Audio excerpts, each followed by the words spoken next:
In this video we're going to look at this Minolta X570.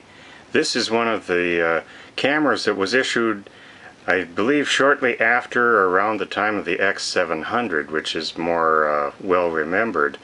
But this camera is actually a better one for people that are serious about photography, because while the X700 had a very good program mode which would make all the decisions except for focusing for the photographer, manual photography is much easier with the X570 because the actual shutter speed that's set on the dial will be indicated by a blinking light inside the viewfinder. And so while the metering is suggesting what you should set it at, the blinking light is what this dial says. And so it's easy to then manipulate the dial here and the aperture ring on the camera in order to get the blinking light and the suggested light from the metering to line up. And so it's a very easy camera to use in manual mode. Much easier than the X700. And so with that, let's just take a look at this particular example.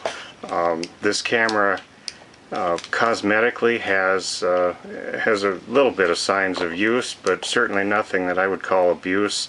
There's this kind of sticker on the bottom here that's supposed to protect the base plate when it's mounted onto tripods and auto winders and such things. There's a little bit of it torn away here. Doesn't really hurt it at all. This camera, if I turn it on here, let's just step down through the shutter speeds. There's 1/1000th, 1/500th, 1/250th, 1/125th, 1/60th, 1/30th, 1/15th, 1/8th, 1/4th, 1/2, 1 full second,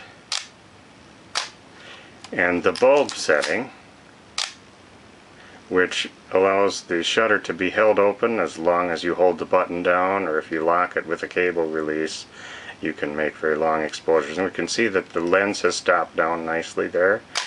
This camera is equipped with a stop down preview button, and we see that works, and the lens blades are very quick.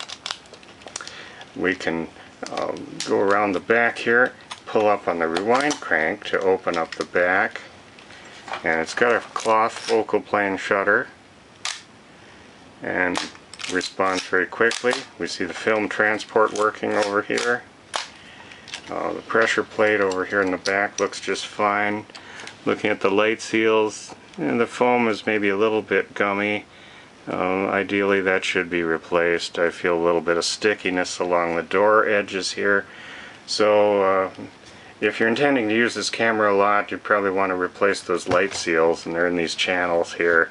A little bit sticky. I doubt that it's going to cause any problems, other than you don't want to get any of this sticky material up anywhere onto the film transport area or anything. So ideally those should be replaced. Back closes properly. This one has a warning audible sound here, where if you've got it and it's going to pick a shutter speed that's thought to be too slow to handhold, it will give you a little audible warning. I believe its cutoff is a 1/30th of a second. It decides is a little bit too long of a duration to hold reliably. The ASA, or now ISO, value can be set here, so that works fine. If we take off the lens, we can look at the lens here for a moment. Very quick blades, that looks really good. Very nice smooth focus. Aperture ring seems to work just fine.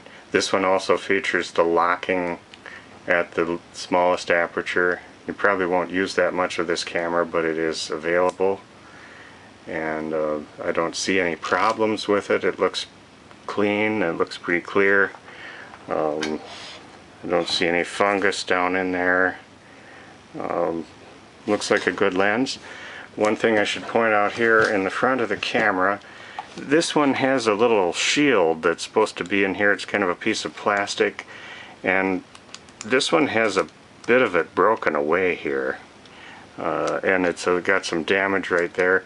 I don't think that that's a functional issue, but just be aware of that. If we set this here on the bulb so we can just watch the mirror flip up out of the way, doesn't seem to cause any interference or any problems. But be aware that that little plastic shield has some damage. Maybe somebody tried mounting the lens upside down or something and dinged that up a bit. But anyway, be aware of that. The self-timer does work.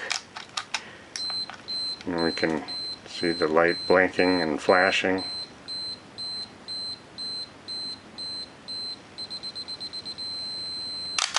And there we go. And lens mounts properly.